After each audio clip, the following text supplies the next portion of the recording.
Hello guys, welcome to my YouTube channel. So it is my first video and I'm gonna start with a horror video. So today we are gonna do is react on horror story. Let's get started.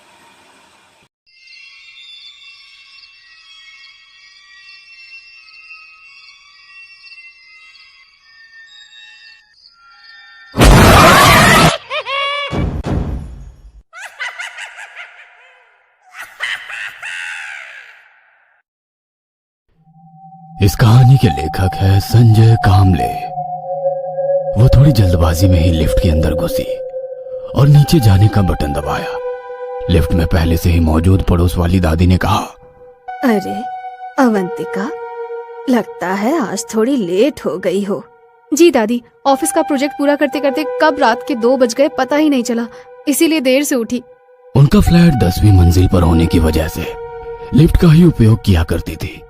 Lift शुरू हो गई और नीचे की ओर जाने लगी, पर आम दिनों की तुलना में आज लिफ्ट से कुछ ज्यादा ही आवाज आ रही थी। दादी, जाते वक्त वॉचमैन को बताती हूँ लिफ्ट रिपेयर करने वाले को बुलाकर ठीक करे, कुछ ज्यादा ही आवाज आ रही है। लिफ्ट ग्राउंड फ्लोर पर पहुंची। दोनों ही चलते हुए सामने कुर्सी पर बैठे वॉचमैन के पास पहुंची। अवंतिका को देखते ही वॉचमैन उठकर खड़ा हो गया और बोला, देखिए मैडम, आपने पानी की टंकी के बारे में शिकायत की थी, पानी की टंकी साफ करवा ली है। आपने इलेक्ट्रिसिटी की शिकायत की, हमने करवा ली। अरे ये तो तुम लोगों की ड्यूटी है, और वैसे भी पिछले हफ्ते में 2 बार मैंने लिफ्ट के बारे में शिकायत की है, और अब तो आवाज काफी तेज हो गई है। आज के आज लिफ्ट मेंटेनेंस वालों को बुलाओ। अवंतिका की बातें सुनकर वॉचमैन ने हाथ जोड़कर कहा, मैडम जी, मैंने 2 दिन पहले ही यहाँ ड्यूटी ज्वाइन की है, फिर भी मैं देखता हूँ। अच्छे से काम करो, वरना मैनेजमेंट वालों से बोलकर किसी भूतिया जगह ड्यूटी लगवाऊंगी।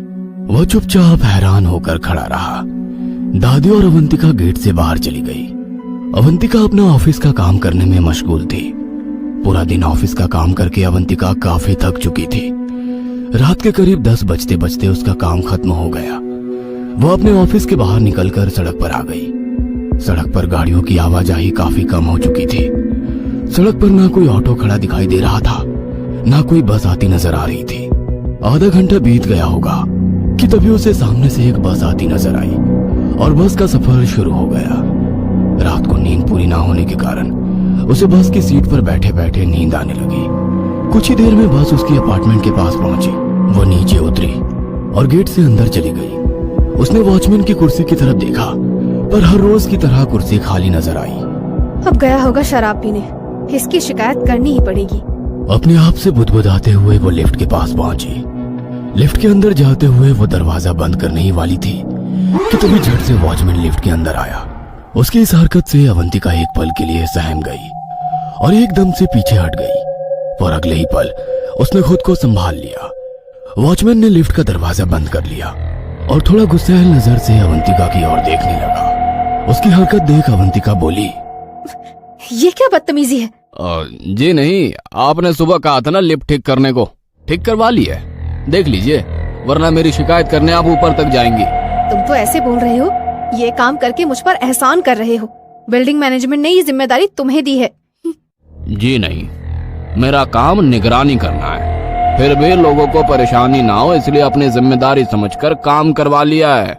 बताइए, काम ठीक हुआ है क्या? कोई आवाज तो नहीं आ रही है ना? लिफ्ट के अंदर एक जानलेवा सन्नाटा फैल गया था। वॉचमैन की इस हरकत से उसे गुस्सा तो काफी आ गया था, पर दिल ही दिल में वह बुरी तरह डर चुकी थी। उसका ये डर लाजमी था, क्योंकि रात के 11 बज चुके थे और वहां पर उन दोनों के अलावा कोई नहीं था, इसलिए उसका ये डर भी लाजमी था। क्या हुआ मैडम, आप चुप क्यों हो गई? बोलिए, लिफ्ट की वो आवाज आ रही है क्या? लिफ्ट एक एक माला ऊपर जा रही थी और अवंतिका की नजरें उसी पर टिकी हुई थी। अवंतिका की और कुछ गुस्से से देखते हुए वॉचमैन लिफ्ट के भीतर एकदम से उछला, जिसकी वजह से लिफ्ट एकदम से हिचकोले खाने लगी। वॉचमैन की इस हरकत से वो डरी सहमी लिफ्ट के एक कोने में चिपक कर खड़ी होकर कांपती हुई आवाज में बोली, ये क्या मजाक लगा रखा है? अगर लिफ्ट टूट गई तो? ऐसे कैसे टूट जाएगी, और टूट गई तो रिपेयर करवा लूंगा। इतना कहकर वो दोबारा कूदने लगा। ये देखो, ये देखो, नहीं टूटी ना? देखा, नहीं टूट रही ना लिफ्ट? जैसे तैसे 10वीं मंजिल तक पहुंची। लिफ्ट रुकते ही अवंतिका ने झट से दरवाजा खोला और खाली वार्ड में तेज कदमों से चलने लगी। लिफ्ट के अंदर खड़ा वॉचमैन उसी को देख रहा था। तेज कदमों से अवंतिका अपने कमरे तक पहुंची और चाबी निकालकर दरवाजा खोलने लगी, पर चाबी लग नहीं रही थी। उसने तिरछी नजर से बाईं और उस लिफ्ट की तरफ देखा तो लिफ्ट के खुले दरवाजे से वॉचमैन अभी भी अवंतिका को ही घूरे जा रहा था। अवंतिका ने झट से अपनी नजरें हटाई और दरवाजा खोलकर कमरे के भीतर चली गई। दरवाजा बंद करके दरवाजे के पास ही खड़ी रही, पर लिफ्ट का दरवाजा बंद होने की या लिफ्ट के नीचे जाने की आवाज नहीं आई। डर और गुस्से से आग बबूला हुई अवंतिका अपने आप से बुदबुदाई। इसकी नौकरी खत्म समझो, मुझे डराने की कोशिश कर रहा है तो कल इस अपार्टमेंट से बाहर होगा। इतना कहकर वो फ्रेश होने के लिए चली गई। शावर का ठंडा पानी शरीर पर गिरते ही उसकी सारी थकावट दूर होने लगी। बदन से टॉवेल लपेटकर वो बाथरूम से बाहर आ गई और उसे कुछ याद आ गया। वो अपनी खिड़की के पास गई और धीरे से नीचे झांक कर देखा। वॉचमैन अपनी कैबिन के पास खड़ा अवंतिका के फ्लैट की तरफ ही देख रहा था। वो झट से पीछे हट गई। बहुत हो गया, अब तुम्हारी नौकरी कोई नहीं बचा सकता। इतना कहकर उसने अपनी खिड़की का पर्दा बंद कर लिया। सुबह हो चुकी थी। अपने बेड से उठकर वो खिड़की के पास गई और धीरे से पर्दा हटाकर देखा, पर नीचे लोगों की आवाजाही शुरू थी, पर वॉचमैन नहीं था। उसने पर्दा पूरी तरह से हटा दिया और अपने बाल ऊपर बांधकर ऑफिस के लिए तैयार हो गई। फ्लैट का दरवाजा लॉक कर वो लिफ्ट के पास पहुंची। उसने बटन दबाया कि तभी दादी ने आवाज दी, अरे अवंतिका, आज सीढ़ियों का इस्तेमाल करना होगा, लिफ्ट बंद पड़ चुकी है। दादी सीढ़ियां चढ़कर ऊपर आ गई। वह काफी थक चुकी थी। दादी की हालत देखकर अवंतिका गुस्से से आग बबूला हो गई और मन ही मन बोली, कल रात बड़ा उछल कूद करके बोल रहा था कि लिफ्ट ठीक की है। लिफ्ट ठीक की है क्या खाक ठीक की है? अवंतिका की तरफ देखकर दादी बोली, क्या हुआ, क्या सोच रही हो? दादी, मैनेजमेंट को भी ऐसे ही निकम्मे लोग पसंद है, पर अब बहुत हो गया। मैनेजमेंट के पास उसकी शिकायत करनी ही पड़ेगी। इतना कहकर वो सीढ़ियों की तरफ जाने लगी कि दोबारा दादी ने उसे रोका। अवंतिका, चलो मेरे साथ। दादी हाथ पकड़कर उसे अपने कमरे में ले आई। दादी, आज मैं आपकी कोई बात नहीं सुनने वाली। उस काम चोर चौकीदार को सबक सिखाकर ही दम लूंगी। ठीक है, मत सुनना। इतना कहकर दादी ने उसके हाथ में न्यूज़पेपर दे दिया और उसमें छपी एक खबर की तरफ इशारा किया। अवंतिका ने खबर देखी और हैरान हो गई। गायत्री अपार्टमेंट में लिफ्ट टूटने से चौकीदार और एक कर्मचारी दोनों की मौत। दादी, ये खबर तो हमारे अपार्टमेंट की है। हाँ, कल दोपहर लिफ्ट की मरम्मत का काम शुरू था, उसी समय ये हादसा हो गया। कल दोपहर? हैरान परेशान अवंतिका सोच में पड़ गई। ये कैसे हो सकता है? हादसा कल दोपहर को हुआ है और मैं तो कल रात लिफ्ट से ही आई हूँ, और लिफ्ट में उस वॉचमैन ने मेरे साथ बदतमीजी भी की थी, तो ये कैसे हो सकता है? दादी उसके हैरान चेहरे की तरफ देखकर बोली, अब उन्हीं को कौन टाल सकता है? पर बिना कुछ बोले वो घर से निकली और सीढ़ियां उतरकर नीचे की ओर जाने लगी, पर वो एक ख्याल उसके दिमाग को कुरेद रहा था। क्या वो मेरा वहम था? पर कल रात तो मैं लिफ्ट से ही ऊपर गई थी, मतलब चौकीदार की आत्मा उस लिफ्ट के अंदर है। क्या वो मुझे चेतावनी देने आया था? सोच सोच कर उसका दिमाग फट रहा था। तभी उसे एम्बुलेंस का सायरन सुनाई दिया। दिमाग में उठने वाले सवाल और लगातार कानों पर पड़ने वाली सायरन की आवाज से उसका सिर चकरा रहा था। वो सीढ़ियां उतरकर ग्राउंड फ्लोर पर आ गई। तभी उसे एम्बुलेंस गेट से बाहर जाती नजर आई। उसे कुछ भी होश नहीं था कि तभी उसके कानों पर एक आवाज पड़ी। उसने आवाज की ओर देखा तो लिफ्ट के मेंटेनेंस का काम चल रहा था। वहां पर एक पुलिस वाला भी खड़ा था और लिफ्ट के पास एक बोर्ड पर लिखा था, लिफ्ट मेंटेनेंस के लिए बंद है, कृपया सीढ़ियों का इस्तेमाल करें। वो अपनी ड्यूटी पर पहुंची, पर काम में बिल्कुल भी मन नहीं लग रहा था। वह चुपचाप अपनी कुर्सी पर बैठी थी। तभी टेबल पर रखे टेलीफोन की रिंग हुई। वह झट से अपने ख्यालों से बाहर निकली। उसने फोन उठाया। हेलो मैडम, बताइए, लिफ्ट का काम ठीक हुआ है क्या? कोई आवाज तो नहीं आ रही है ना? रिसीवर से कान में गूंजने वाली वह आवाज अवंतिका झट से पहचान गई। डर से सिर्फ एक ही सेकंड में उसका गला सूख गया था। रात हो चुकी थी ऑटो से वो अपने अपार्टमेंट पहुंच गई। आज अपने ही अपार्टमेंट की तरफ देखकर डर लग रहा था। ऑटो वाला पैसा लेकर चला गया, पर आज उसके कदम जैसे जमीन पर धंस गए थे। हिम्मत करके वो गेट से अंदर आई और चौकीदार कुर्सी की तरफ देखा। कुर्सी खाली थी। उसने अपनी नजरें हटाई, सीढ़ियों की ओर चलने लगी, मगर चलते वक्त अपनी नजरें लिफ्ट की तरफ ना जाए इसका ध्यान रख रही थी। उसने सीढ़ी पर पहला कदम रखा ही था कि तभी उसके कानों पर एक आवाज आई। अरे अवंतिका, लिफ्ट ठीक कर दी गई है, आओ लिफ्ट से चलते हैं। अवंतिका ने आवाज की तरफ देखा तो लिफ्ट के पास 5वें माले पर रहने वाली श्वेता खड़ी थी। नहीं, मैं चली जाऊंगी। अरे तुम 10th फ्लोर पर रहती हो, इतनी सीढ़ियां चढ़कर जाओगी तो पैरों का कचूमर निकल जाएगा। चलो साथ चलते हैं। अब कोई बात नहीं, आदत है। आदत? मजाक मत करो, चलो लिफ्ट भी नीचे आ गई है। अब अवंतिका के पास कोई भी चारा नहीं था। दोनों लिफ्ट के अंदर गई। अवंतिका लिफ्ट की दीवार के पास खड़ी थी और श्वेता ने बटन दबाया। लिफ्ट ऊपर की ओर जाने लगी। श्वेता अवंतिका की ओर मुड़ी और कहा, मैडम बताइए, लिफ्ट का काम ठीक हुआ है क्या? कोई आवाज तो नहीं आ रही है ना? अवंतिका डर से कांप गई, क्योंकि जिस्म श्वेता का था पर चेहरा उस चौकीदार का जो पूरी तरह से लहूलुहान हो गया था। अवंतिका, क्या सोच रही हो? अंदर आओ। श्वेता की आवाज सुनकर अवंतिका होश में आ गई।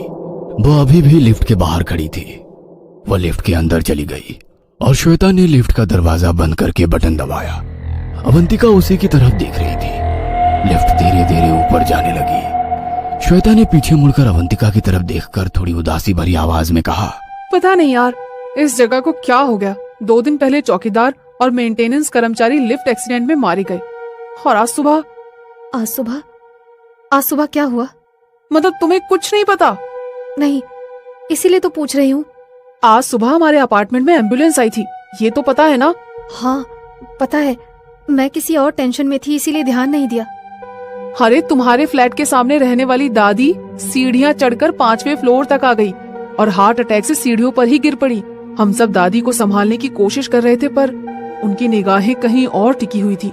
शायद उन्होंने कुछ ऐसा देखा था जिससे उन्हें हार्ट अटैक आ गया होगा। हमने तुरंत एम्बुलेंस को फोन किया, पर वो पहले ही दम तोड़ चुकी थी। उसकी बात सुनकर अवंतिका जैसे सन्न रह गई। वो कुछ बोलती कि तभी श्वेता ने कहा, चलो मेरा फ्लैट आ गया। लिफ्ट रुक गई और श्वेता बाहर निकली। अवंतिका हैरान होकर सोच में पड़ गई। दादी और मैं तो दादी के कमरे में थे और वहीं पर दादी ने मुझे चौकीदार की मौत के बारे में बताया, तो ये कैसे हो सकता है? तभी जाते जाते श्वेता ने पीछे मुड़कर अवंतिका से कहा, बेटी संभल कर, वो तुम्हें नहीं छोड़ेगा। अवंतिका डर से कांप गई, क्योंकि वो आवाज श्वेता की नहीं बल्कि दादी की थी। वह अजीब सी आवाज सुनकर अवंतिका लिफ्ट से बाहर निकलती कि तभी लिफ्ट का दरवाजा बंद हो गया और लिफ्ट अब धीरे धीरे ऊपर बढ़ने लगा। अब वो पूरी तरह से बेबस थी। अवंतिका को सामने लिफ्ट के चिकने मेटल में अपना धुंधला अक्स नजर आने लगा। वो अपने अक्स को देख ही रही थी कि तभी किसी ने उसके पीछे से अपना चेहरा बाहर निकाला। वह बुरी तरह सहम गई। झट से मुड़कर देखा पर कोई नहीं था।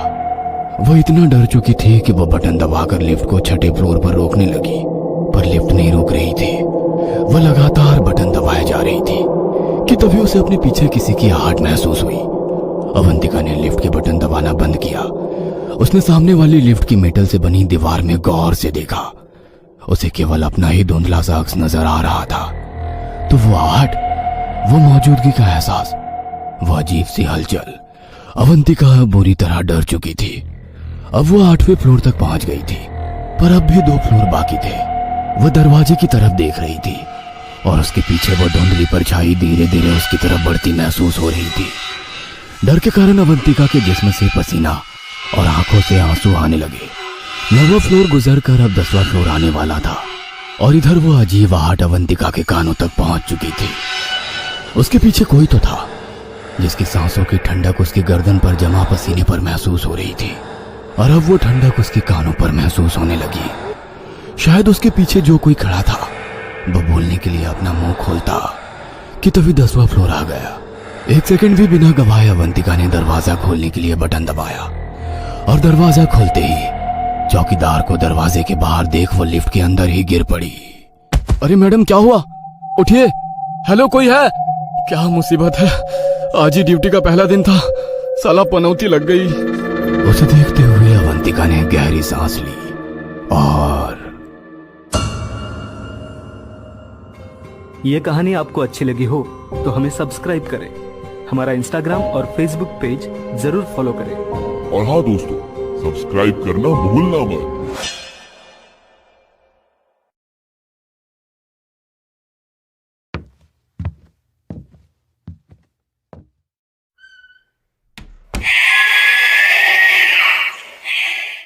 आज का वीडियो हम यहीं पर ही एंड करते हैं। मैं अभी अपने दूसरे वाले रूम में आ चुकी हूँ क्योंकि वहाँ पर बहुत ज़्यादा डर लग रहा था, और एक्चुअली जब मैं पीछे टर्न करा था तो वहाँ पर मुझे लगा कि कोई है। तो प्लीज़ मैं अब एंड कर रही हूँ। अगर आपको उसका पार्ट 2 चाहिए तो प्लीज़ कमेंट सेक्शन में ज़रूर बताइएगा, और लाइक शेयर सब्सक्राइब ज़रूर कीजिएगा। जब तक के लिए बाय बाय।